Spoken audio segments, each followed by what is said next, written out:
Hi. All right, we're here, y'all, in honor of Maternal Mental Health Month. Whitney and I are going to talk about the invisible load, what mothers carry that no one sees. And so we have a few topics that we wanted to bring today um, to just kind of discuss overall, right? Have a few like challenges, experiences, things in our own experience in motherhood, and just things that Hmm. we would like to bring to light and talk about, and even just kind of give some sort of like coping skills and tips in like your own journey in motherhood. If you're Oh, here watching yes. this today, yeah. So I wanted to give the opportunity to have Whitney introduce herself, and then I'll introduce myself. So go ahead. Yes. So Hi. I'm Whitney Toson, and I'm a licensed professional counselor supervisor in the state of Texas. I am certified in perinatal mental health, and I'm certified in eye movement desensitization reprocessing, also known as EMDR therapy. And I work a lot with mothers at different phases of motherhood, but I would say more so at the perinatal. So during pregnancy and I would say postpartum would be where I see most of the moms I work with, but I do work with many moms at different phases. So I am also the founder and clinical director at Alamo Counseling and Wellness. And yeah, I'm a mom myself and Mm-hmm. I'm excited to be here. Yeah, yay. Thank you. I love that you dove into this work, and then I also love that you kind of like dove me into this work, and I kind of dove myself into it too. I didn't realize how important the population was until I kind of became one myself. So I'm Jasmine. Hmm. I am a licensed professional counselor, nationally certified counselor as well. And I'm also trained in EMDR. It's a very long-winded name.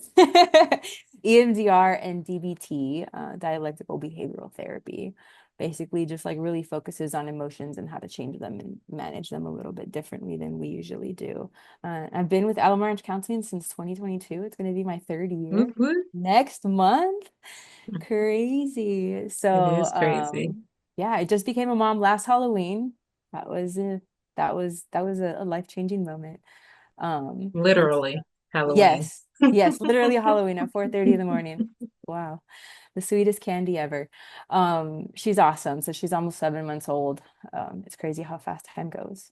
Um, so yeah, we just really wanted to like our goals for this were kind of just to bring this like video to you and discuss the topics of the challenges and then just like the invisible load, the experiences in motherhood, in detail in relation to others, our own lived experiences, others' experiences, and just things that we've seen, noticed, wanted to bring to light and just give like possible coping skills and things like that. So yeah, the Yes.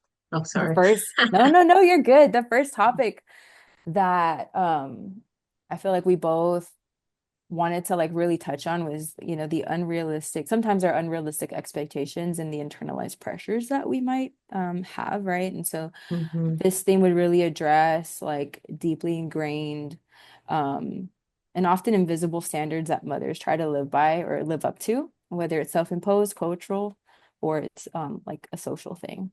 Hmm. So yeah, like what is the measurement of a good mom? Gosh. No, Yeah, I like how think does someone measure it?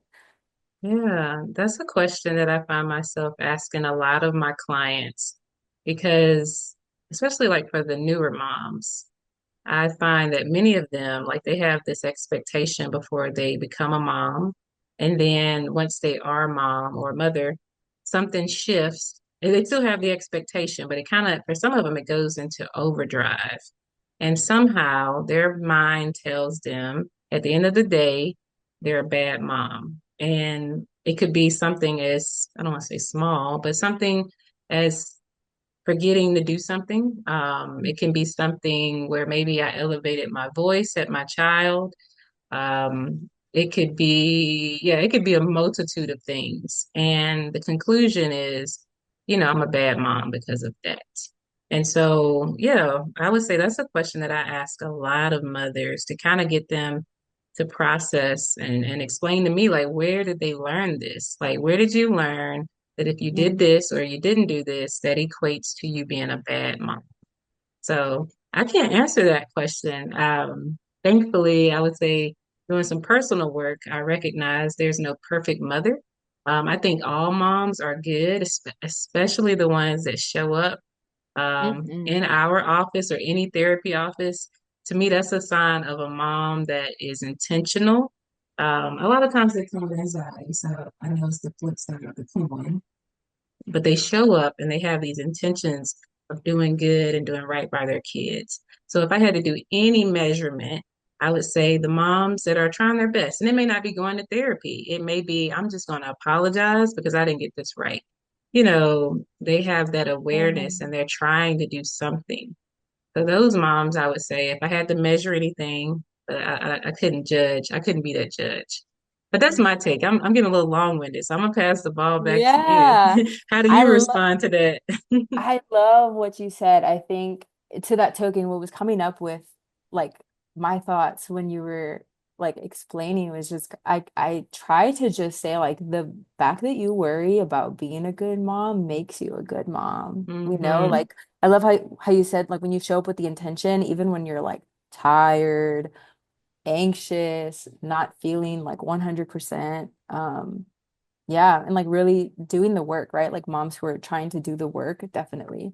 Um, Yes. are just showing up to try and do the best, and that's good enough, right? Like Hmm. A worried good about enough it, you're like, mother. yeah, like dang, I didn't do this, this, and this, or I did that wrong. It's kind of like, yeah, you're actually thinking about it. That makes you a good mom, right? So I Yeah. would say anybody that kind of worries about it, right, or like has these self-doubts is kind of like, okay, I don't think moms that aren't good moms would actually sit there and think about it, right? Yeah.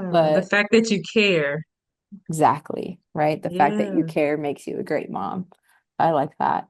Um, Kind of like going into like further in that, right? Like there's some expectations, right, of motherhood versus like the reality. Because you kind of said that at the very beginning, right? Like sometimes you can have a really nice pregnancy and a really nice delivery process, and then something comes up that makes it tough, right? Like Hmm. baby's temperament is not like what you expected it to be, Oh or it gosh. might have a tongue tie, or like just something that is happening and it just makes it feel more challenging than you expected. That can really kill the spirit that you had in like that idea of like, okay, I got this, right? Especially if you're a first time Yes. mom, because it's, man, the amount of nights I spent late at night Googling things because I'm like, what is going on? You know? So yeah, like the expectations versus reality, like that has a lot to do with it, right? Like sometimes when things aren't Hmm. going the way we expected, it's so easy to kind of turn it on yourself and be like, what am I not doing Yeah. right? You know? Yes. No, I like how you explained that. Like sometimes we feel like we have to find a reason, and if we can't, maybe it's me. Maybe I'm the problem. Maybe I'm not doing something right. So I like how you landed there. Yeah. It can feel hopeless sometimes, And so, um, definitely like bridging that gap between some expectations and reality can help kind of like lessen that negative voice or association that we can make with like, are we a good mom? Are we doing good enough? Right? Like, what are we not doing? Yeah. Hmm. Yeah. So what are some of the expectations? I guess if you want to speak from because you facilitate a group with, you see a bunch of moms at probably different phases, but I guess tell me, and I can share too, like what are some Yeah. expectations that come up frequently when you're working with moms So, versus the reality? yes, I think a big one that I hear, and it was even like one that I experienced myself. One big one is like breastfeeding expectations. Oh, Oh, yeah, that gosh, one. yeah. How long is the goal, right? So like I personally like Yes. I had set out to like I'm gonna do it for a whole year. And at month 4, I was like, I cannot, right? So the difference Yes. between like whether you plan to do it chest feeding or through the pump, right? Um, Yes. some children are born with a tongue tie, and then you have to meet with lactation consultants and all these things that you didn't foresee having to do can Yes. make it all that much more challenging. And if we're not equipped to like, I guess, handle all of that because we have our expectations set and we're not kind of meeting that with the reality, and then we also have it paired with like, am I doing good enough? That's like a recipe for disaster, right? Yes. Mentally, right? And so I know that's a big one, like the breastfeeding expectation. Some moms are like, I just Yes. can't, I can't. And they feel so guilty about quitting, you know? Yeah. Yeah, no, I'm with you. I think most moms I've worked with, actually, I'm trying to think of a mom who I didn't work with that didn't have any type of anxiety surrounding breastfeeding Hmm. or some type of negative emotion. Um, Most of the time, it's anxiety surrounding if I can't do it, what does it say about me? And I'll even share that when I was a new mom, like that was one of my biggest anxieties, along with the lack of sleep, because the lack of sleep would just make everything extra. But I wanted to be able to breastfeed. It was something I think every woman in my family did, and I wanted to do it. And, Hmm. when you think you're doing a good job and you go to the lactation consultant's office or they come visit you and you find out that, okay, the baby's not gaining the way we want the baby to gain, it just makes all types of thoughts, run through your head because this is someone you have to keep alive. And so, Exactly. yes, and I think a lot of times in that phase, we can tie the worth, like our worth, to the capability of breastfeeding. For Hmm. some people, maybe the baby went to NICU and, the supply took a dip, sometimes stress, there's so many factors that can play on like how challenging it is to breastfeed or pump. Like I hated pumping. And I don't think a lot of people like it's so mechanical and uncomfortable. But I Uh-huh. think yeah, like I wanted to breastfeed, I had to breastfeed, and it became this big thing. And we caught on to it, thankfully. But for a lot of people, it's not like that. A lot of people is you might not be able to for whatever reason to continue that journey. And then that can Hmm. be grief, a grief and loss process and Yes. shame. So, yeah, Yeah. breastfeeding is one that brings up a lot of emotions. Like, even as I Yes. think about it, a little bit of disturbance, I'm like, I need some EMDR, but just a little bit of disturbance comes up for me when I think about it. Yeah, for sure. Like you said, pumping's not easy. And so like when moms don't expect to just do the pump, then another expectation comes up of like, why am I only producing this much? And why do I see Yes, other people producing, the overproducers, right? And it's like then it becomes like a freezer stash anxiety. Like I don't have enough and I need to make yes. more. And like, why am I not making enough? And da, da, da, da, right? Like I feel like bottom line is if your child is fed, you're doing great. Yes, yes, But that's one big expectation that I see that doesn't necessarily connect with reality most of the time, and that creates a lot of anxiety around it. And yeah. yeah. Um, Another one that I'm thinking about, right, is like the load that it comes with and almost feeling like if we don't feel like we're doing sufficient job, right? We'll kind of go into this level of like unhealthy sacrifice, right? We feel like, well, Mm-hmm. I'm at home doing this and this is like just what I do. And so then we won't ask for help or we'll neglect the self-care entirely. Yeah, So that's another one that is like the, unrealistic expectations and like the internalized pressure. You're like, well, this is all I really have to do, so it shouldn't be that hard kind of talk. yeah. No, I'm with you. I'm trying to think of, what that looks like when we get into that space of unhealthy sacrifice. One thing that comes to mind is and it could be anybody, but I know like stay-at-home moms, I think for one, that's the hardest job in the world. Mhm. I wanted to stay at home for a year, ended up staying home a lot longer. Um, but even like when I'm working with people, like for one, the mental load, you're regulating your children, you're trying to regulate yourself, you're trying to make sure all the household tasks are taken care of. And at the end of the day, when you go home from work, you're still at home with the kids. And so it's like, to me, when I work with some of those moms, it's like a continuum. It's like, it's, and I think any of us can get caught in that space where we don't find time to take care of ourselves. It's like we get trapped in this space of caregiving, which could create Mhm. a whole nother. situation where maybe the resentment starts to form with the partner, or ambivalence on, questioning, should I've had kids? Like that comes up. And I never judge anyone by their thoughts. And that's one of the most sacred things about therapy is I think it's a safe space for people to explore those thoughts. But those thoughts do come up. Like when you are in the trenches of motherhood, like you start to think all types of stuff. And so Yes. Oh that's why it goodness. is, yeah, it's important that we find space for ourselves, right? And taking care of ourselves. So that's kind of some of the things that come to mind when I think about unhealthy sacrifice. Yeah.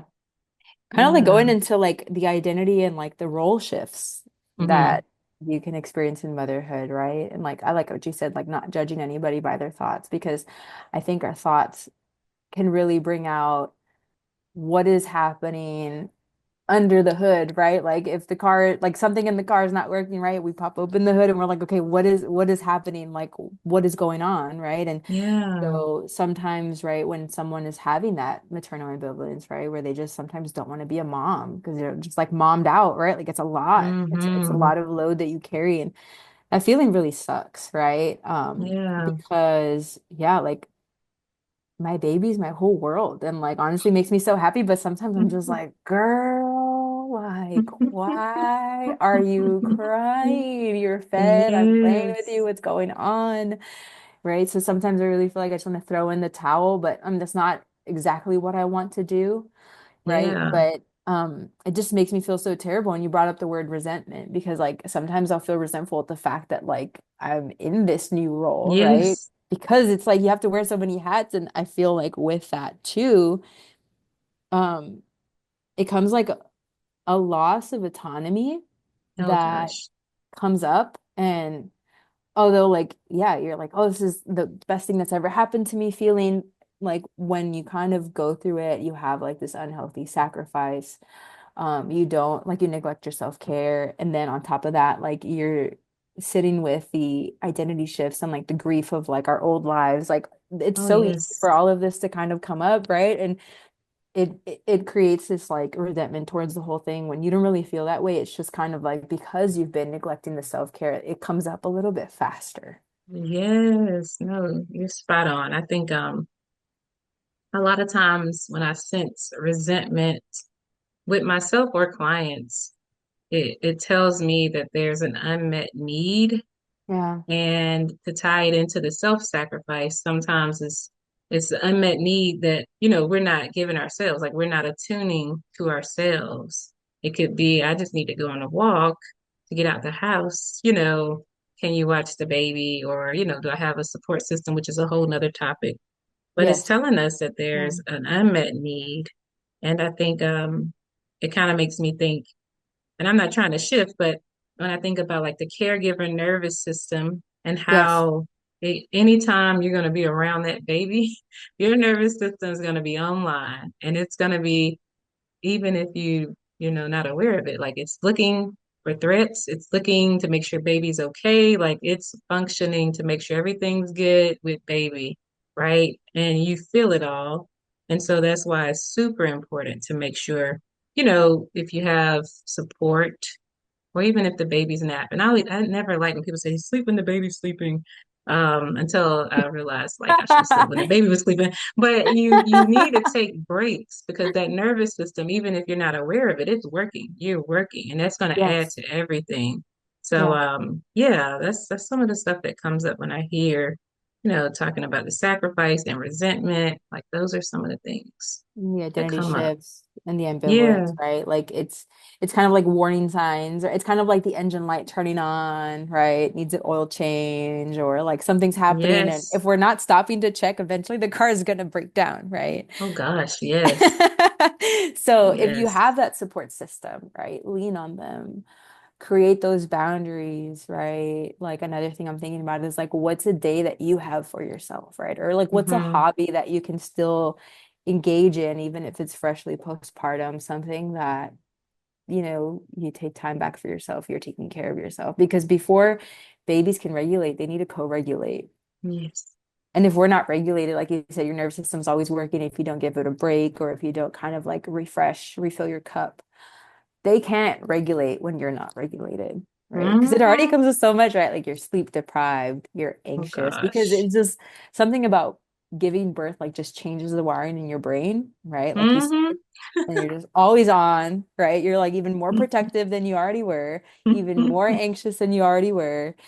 And then on top of that, going back to the very first thing, right? If you're not thinking that you're doing good enough, right? Like you're gonna kind of go a little bit more into that. And so like Yeah. if we're not regulating our nervous system or like realizing how much our body has taken a toll and how it continues to do so without taking those breaks, it can Yeah. definitely like break down like a car, you know? Yeah, yeah, no, I agree.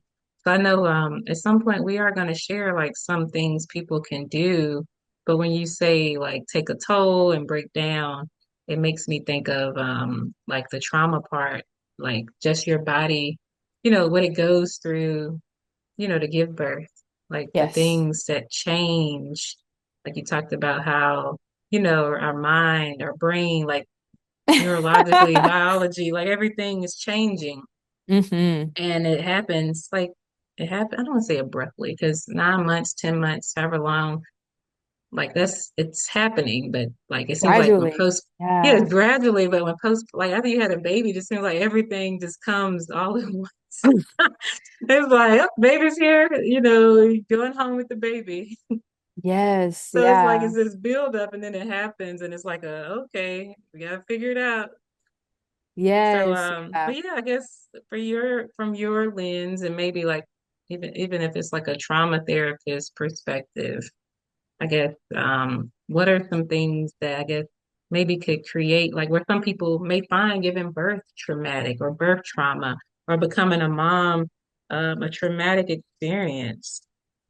Yeah. Well, so you're touching on that, and I'm thinking about like, and if I can share my own story, because that's kind of what we're here for, right? Like to kind Hmm. of because I definitely feel like all of what you just said right now definitely spoke to me because I hate sorry, I hated pregnancy. I did not like it. I was like, oh my goodness. I was like, oh no. I always had this feeling like I want my body back, right? I Oh want my body goodness, back. I want my yeah. body back. I'm tired. I'm done. Like I want her out, right? So Yes. with that in mind, right, I scheduled an induction because Hmm. she was already past 40 weeks and I was like, all right, good. You're getting evicted, like out. So scheduled the induction. um, I was in the hospital on the 29th and she wasn't born till the 31st. So it was a Oh really, really goodness. long, unanticipated process. Oh goodness. Um, I think I went like, because you're talking about the toll it took on the body, right? Like I think I went 17 hours without an epidural until I like threw in the towel because I didn't progress very far. And I was like, if Yeah. this is, where two is at 2 centimeters, I was like, I don't even want to know what eight feels like. And then wait till the finish line. I was already 17 hours in and I was like, I'm tired. So I got the Oh my epidural, goodness. passed out, finally slept. I just like remember like waking up every once in a while to, they were doing their thing, check in, what's going on. And then I eventually still had to be rushed to the C-section surgery at like Oh 4 in the morning. goodness. Oh my Yeah. goodness. So it was like double whammy, right? And I remember right after everything, like she was born, all of it, they had to numb me all the way up until like my neck almost. I Oh couldn't feel wow. anything. I couldn't feel myself breathing. Oh I think my goodness. I looked at my partner and I was like, I looked at Eric and I was like, if I close my eyes, I think I'm gonna die. And I Oh wasn't. gosh, I that's so wasn't. scary. It just felt that way. It was really scary. Um, Yes. I'm kind of getting like, oh, my heart's going because my heart was pumping really fast. They gave me adrenaline to kind of keep me awake because my blood pressure is naturally low and obviously it dropped Yeah. with epidural. So they had to keep me up. So I was sleepy, but my heart rate was crazy and my blood pressure was low and like I got a fever. She was not doing well. So they were like, we just need a C-section. Like, we need to rush you to surgery. And I was like, okay, like, Wow. we're doing it, I guess, like, if that's the best call. So I think it was like Yeah. 30 plus hours in, that happened. Right after, I just remember violently shaking, like my whole body, everything was violently shaking. I don't know if it was because of the mix of medications or what, or just like the whole like process of like my body just Yeah. going through all of that. I was just violently shaking for like I think an hour or like 30 minutes. I can't even remember. I just remember I was like Yeah. shaking. I felt like it was Antarctica in there and it was not even cold. Wow. But That's that something. that was just that. And then afterwards, I don't remember being able to sleep because I was just thinking about it over and over and over. Like I really Oh just went through that, you goodness. know? Yes. Really No, and just I went through think all that. Yeah. that is traumatic. Like that's a trauma.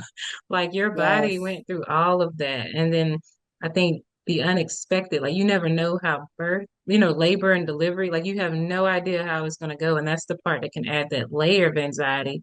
And then when Yes. you go through like an experience like you went through, where you're like, one, I'm tired of carrying this baby, but you get induced. So you're going through that, you're having the medication pumping through your body, like trying Mhm. to create contractions. And then, to get rest, you're like, I can't do this. Like it's painful. Like that's a painful process. Yes. But But you know then what? It's to, the most common thing that happens, right? Like yeah, there's a lot of scheduled inductions that tend to turn out to C-sections. yeah, no, that's Yeah. true. That is true. Hmm. That's true. And so then you end up in that, and yeah, you end up in so is it like a surgical unit? I forget what they call it, but I think so. I think so. yeah. And so now they're Yeah. actually doing like physical, like they're, yeah, that's a lot. Like I know we're Hmm. getting a little graphic here, but that's like your body went through it and your nervous system felt it. And like you mentioned, like the shaking and everything, and like even like your mind floating back to what just happened. Like that's a lot Yes. for someone to go through. And we go through a lot to bring a life into this world. And Yes. so, Yeah. yeah, so many moms go through those experiences, and some of them, they may come out and they may be fine and they may function okay. They may be like, oh, I went through that and that was okay.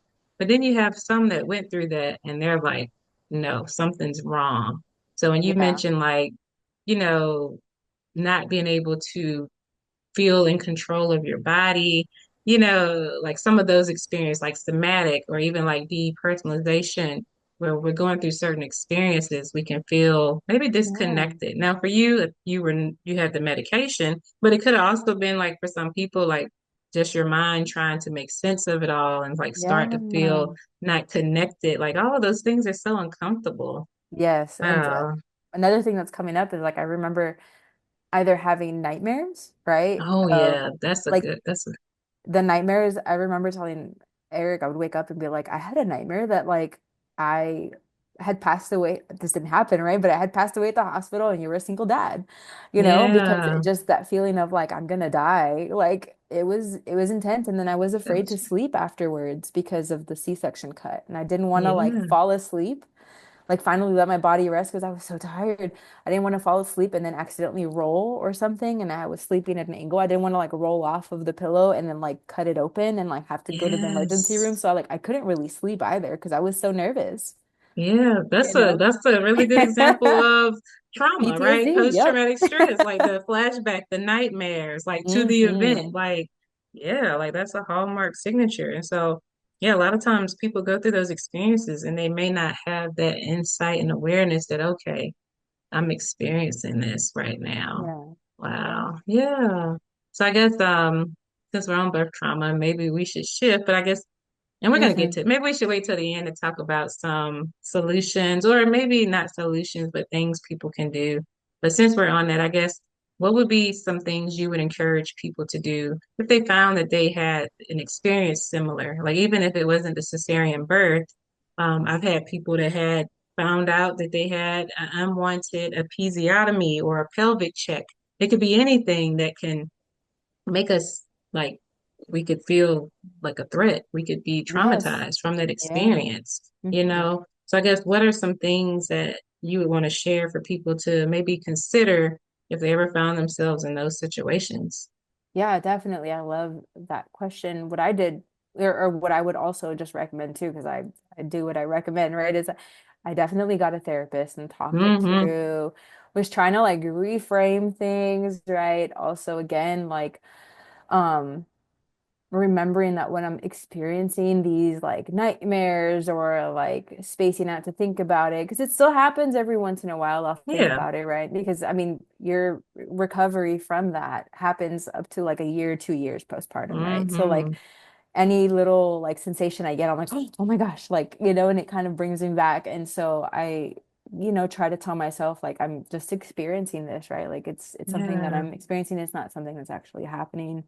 Encouraging like speaking up at doctor's offices or when Hmm. things are happening, right? Like a boundary or like, hey, like that didn't feel very good, right? Like Yes. I need you to talk me through what we're doing. I need to have autonomy because I think we forget that we have autonomy, right? Yeah. And we definitely can practice that and just, hey, we need to slow things down a bit, right? At a doctor's office or ask more questions, like become more informed. Um, Yeah. I think that could help a lot with, what's happening. I think it's just in this some certain scenarios, right? Like it happened and we're like, dang, we need to process that, right? But Yeah. then going forward, right, we can practice that autonomy, speak those Yeah. boundaries, right? And then also like reframe the way that we're experiencing this. It's like, okay, this is something that we're remembering, but we're not in it right now, right? And Yeah. reminding ourselves we have power and autonomy, we can practice that, right? Yeah. No, I like that because my mind is going to so many different places with that. But I'm thinking like what I'm hearing is you have options now. We can't, sometimes things happen to us and Mhm. we might feel like we're stuck in that space. And even like, with birth, like, and going through like experiences where we have traumatic experiences, for some people, they've had traumatic experiences throughout life. And this is just something else that adds to it. So they may feel like I can't speak up, like it may just kind of, what's the word? It just compiled. I can't think of the word. Like basically just keeps building on top of some of the stuff, those negative beliefs. But I Yeah. like how you say it in a Like sense, like, reframe it. Yeah. yeah, what can I do now? I may have went through that then. I may not have had a choice then. I may not have been aware, but what can I do now? Right. Yeah. So looking at our options, I think is what I'm taking away from it. Yeah. Yeah. It's not a bad idea also to like, look up and reach out to trauma informed Oh gosh, yes. medical professionals, right? Jeez. Yes. Yeah, if that's something that I mean, you can definitely go into that requesting like trauma informed. That way Yeah. it's a little bit easier on your nervous system going into that, especially if you like you have previous trauma and like you said, it kind of compiles onto those negative beliefs, right? You want to be able to practice that autonomy. Yes, I like Um, that. Yeah, because those mhm. those type of providers tend to attune, to your Mhm. needs. They may go a step above and beyond to make sure you feel safe. Because anytime you're in that situation where you're like getting ready to have a baby or considering like safety is key. Like it's one of the most vulnerable phases of life. It's like when you are carrying a baby and going through that postpartum phase, it's very vulnerable. Yeah, yeah, definitely. Even a small question of like, okay, is it okay, right? Is it okay if I do this now, right? It's like, oh, okay, Yeah, like giving us permission again, power autonomy, right? Yeah. yeah, that's good stuff. So I guess we were kind of given some ideas and tips, but I Hmm. guess do you have any other things or should we, yeah, like provide any more tips like from everything? I don't know if we didn't get to the relationship part. Should we go there? If you would like to, if you'd want to, I mean, we Yeah. have we have some time, but yeah, I think we Yeah. kind of touched on that briefly and we didn't Yeah. like dive into it, but yeah, and relational Yeah. social dynamics will definitely shift as well.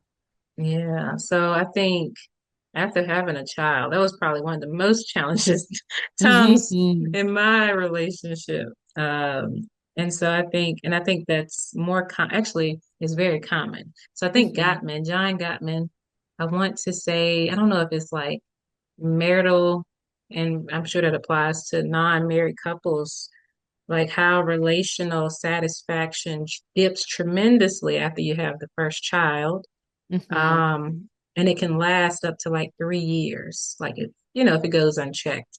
Um, and yeah, like so, and I don't know if you've noticed, I've noticed with a lot of people, sometimes the baby, like after a baby's born, you might see people separate shortly after, like within those first couple of years. And it's not the baby's fault, it's not the parents' fault. It's just sometimes those situations are so stressful. And if we don't know how to regulate our emotions, and if our partner doesn't, and you got a baby, like it can just be chaotic. Yes, right. I love how you It, put that because if we're not regulated ourselves, right, yes. whatever frustrations, the whole list that we just talked about, right, all these frustrations that we're experiencing, small little things can come up and it will, if you're not regulated, if you're not mindful, mindfulness is like probably one of my Hmm. favorite things. Like being mindful doesn't mean that we're judging ourselves for the way we're feeling, right? That's not what it Yeah. is. I think mindfulness is more so just like, okay, I'm aware and I know exactly where it's coming from and how to communicate what I need, right? So one small example that I'm thinking of because it happens, I have couples that, sometimes will have to bring their baby in and that I'm like, Oh that's yeah. okay, right? Because it happens, right? Just something Hmm. changes a lot. And so one thing that I'm thinking about is a situation where um mom's trying to breastfeed at night. So mom's already sleep deprived. Obviously, mom's worried about being a great mom. And partner is kind of like, yes, feeling the changes, but not really, right? Not really feeling the changes of bringing a baby home, right? We'll experience mom's absence, but won't speak up about it kind of thing. Mm. We'll kind of just choose to, hey, I'm gonna go hang out with my friends or my family, right? And Yeah. then, after mom's like exhausted and then partner comes home and partner's like, okay, like I'm in the mood kind of thing. And mom's like not having it, right? Mom's Mm-mm. like, I'm tired. Their love languages will shift, right? Oh gosh. Instead of like physical touch being the love language before, it shifts into like acts of service, right? Like if you wash the bottles, if you clean up Oh yeah. after the day, like, oh, I will love you forever because that's one less thing off my load, right? So like I've noticed that love languages will shift after couples bring a baby home.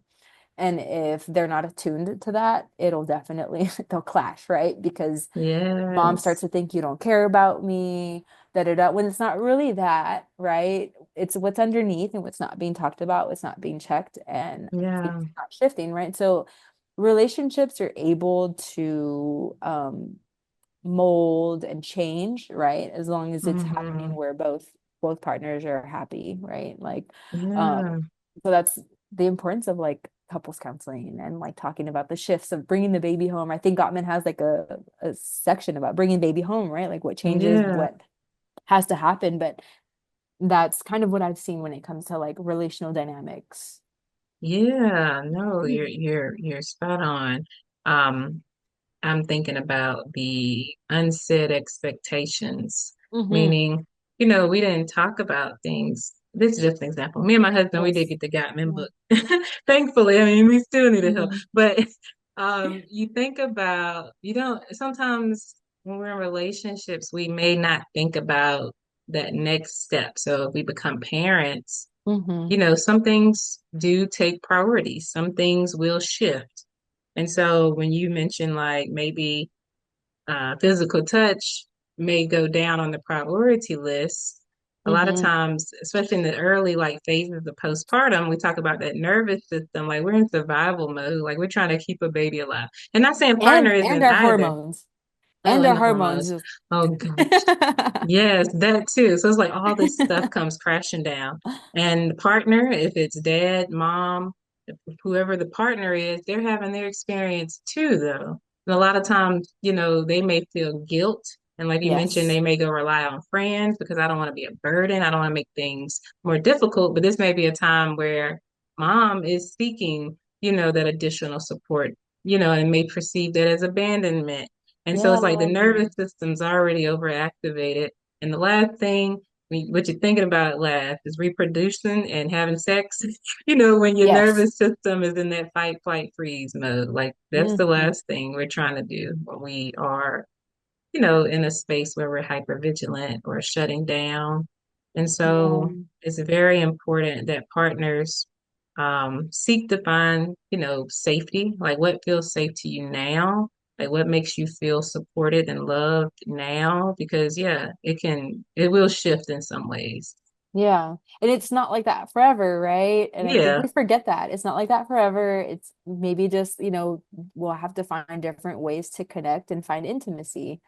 And I think yeah, that does the job of, that relational shift that you can still, work in the best way together while yeah. baby's home. And just remember, it's not going to be like that forever, right? Because it's not. No, Eventually will get easier, right? Well, every stage has thankfully. its challenges, right? Every stage has its Yeah, challenges, I will say.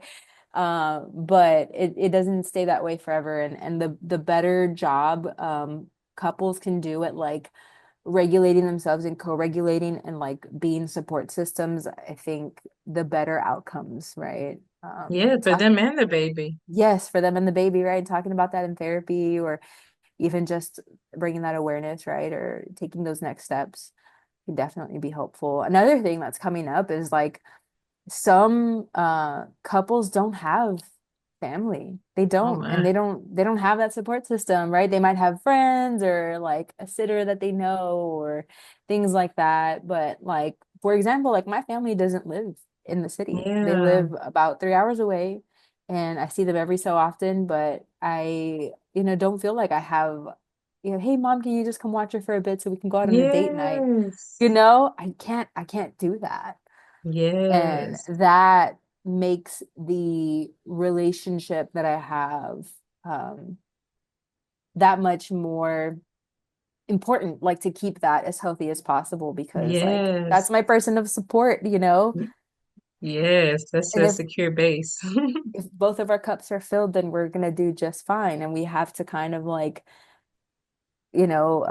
like do a tango. Like, how are we gonna dance this tango with this baby and like not step on each other's toes, right? Like, how are we gonna do that? And so we have to have these conversations. And as Yes, we're noticing a negative shift, we have to bring attention to it. I like to say, like, bring the elephant in the room. We have to, bring it into awareness and talk about, okay, like what's happening, how can we get through this and like what are some steps moving forward that we're going to do, and if that doesn't work then we'll try a different way, some other way somehow, and we'll talk about it, but let's do this for yeah, what I know will work and help now, right? And so having those conversations is not harmful. yeah, Again, emotions are not harmful, right? They're information about what's happening. Like we said earlier, right? Like when we're feeling something coming up, it's not a fact. It's just something that we're feeling coming from somewhere else that we need to, it's like that check engine light. What's happening, right? yeah. Mhm. No, you're spot on. My mind's just going. I'm over here thinking, but I'll just speak a little bit on support because you are correct. I don't know if it was August of last year, the Surgeon General released the level of caregiver or parental stress right now is at one of the highest, if not the Yes. highest, and it's causing so much, I won't say health concerns, but more like mental stress. And Yes. so I was trying to figure out why. And like you mentioned, a lot of us, we leave the primary location. I was born and raised in North Carolina. I moved to Texas. My family's 22 hours away. So I do have some family members local, but then it goes to the expectations, right? Where maybe you expect certain people are going to show up, but they're not Yes. available. And so you have to be very resourceful in finding, whatever system you have to do. Like you mentioned, I remember me and my husband did block scheduling. Unfortunately, like we had Yeah. to find times where it's like, he's on one shift, I'm on, and we try to catch each other. And again, like you mentioned, it's not forever. Thank God it's not forever. Hmm. But you find moments to where you can make the best use of the time together, but also like you need a break, I need a break. We have to figure it out. But finding mom groups, which that was one of the Yes. reasons I started the pregnancy and postpartum support group is because I had postpartum anxiety and I never heard anything about it. And that's how I got into my training, like in 2019. Yeah, Yeah. hadn't heard about it, couldn't find any local resources. And I knew if I, as a therapist, was going through this, I couldn't imagine like people who may not have, any insight to mental health. And Mhm. so it was very important to find places and spaces. end up developing a whole play group with people, and it was amazing to have some community. So even if people can't watch your kids, sometimes just being around other people with kids where they can play together, or y'all can That's a just hold break. your babies. Yeah. Yeah, it's so helpful. But yeah, that's important. So yeah, I would say to summarize that, like if you don't have the support, you have to be intentional. And then if you Mhm. find that you struggle to, seek out support group, maybe because of past experiences when it comes to attachment wounds and trust, or maybe you just don't trust people, because that can happen where we kind of get stuck in a trap of isolation because of our Yeah. past trauma. I would definitely encourage you to seek out someone, like a professional who can kind of guide you through that process. Because as Mhm. humans, that's one thing we need is connection, security, and support. That's how we survive. Yes. So that's why I'm gonna Yeah. pause on that part. Yeah. I like what you said. Definitely, I think that wraps it up in a nice little bow, right? Like find your group. Yeah, Find your yeah, group if you need extra help, right? Like it's not a bad thing to reach out and ask for help. That does not make you less of a mom because you need help. It makes you yeah, human, you know? We're just definitely. humans. We're not cars, and even We, cars break down. So yes, they do. And we're trying to figure it out. So I guess what would be your one piece of, I won't say advice, but if it was one thing you wanted to share, maybe you just did with people watching, what would that be? like one general Tip, advice, topic. tip, Yeah. topic. Yeah, well, so I do love mindfulness. I like to mix mindfulness with my all-time favorite tool of it's from DBT, it's from dialectical behavior therapy, and it's called the wise mind, right? Hmm. I love that tool because I feel like you can mold it into so many different things, like depending on what you're going through, right? Yeah. So mindfulness is kind of like I like to describe it as like watching yourself, third person, being aware, and then like being aware of like the thoughts that you're having and like what emotions are coming up, right? None of it is a threat.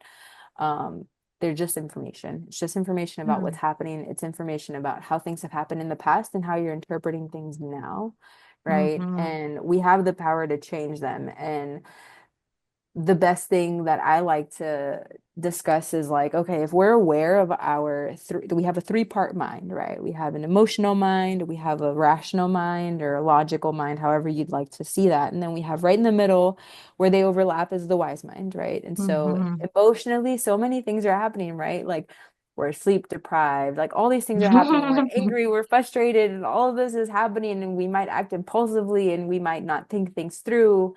Um, but if we bring mindfulness to that emotional mind piece, right, then you're a little bit more, you're able to pull in that rational mind and be like, okay, well, I'm frustrated because I'm sleep deprived. So I need a break, Hmm. right? I need to set a boundary here or block schedule with my partner or call in my resources, my supports, and that would be like the wise mind kind of talking to you, like, Yeah. okay, like you're not a bad mom, right? Or you're not, doing a bad job. It's you're sleep deprived, you're tired, you need some help, right? And Yeah. then you can kind of find that best solution that fits you while using that wise mind, right? So that's my favorite tool, right? Like being aware of our emotions and Yeah. not kind of like getting lost in them, but really bringing that awareness and then like bringing in that rational piece, right? Yeah. No, I like that. I think it's always interesting with the different modalities, how some of them, like most of them overlap. And so, They do. and so I'm over here on like ego states and thinking about the different parts of me and but I Yes. will say ultimately what I think is super helpful for me, what has been helpful, but also like what can be helpful. And I think I'm hearing some of it in what Jasmine is saying is like identify the needs. Like, what is the unmet need? So if I'm feeling a certain type of way, or if I'm having certain types of thoughts, or if I'm behaving or acting in a certain type of way, let's dig a little deeper. What's happening here? What's missing? Right? Do I need some type of reassurance? Do I need support? Do I need to know I'm okay?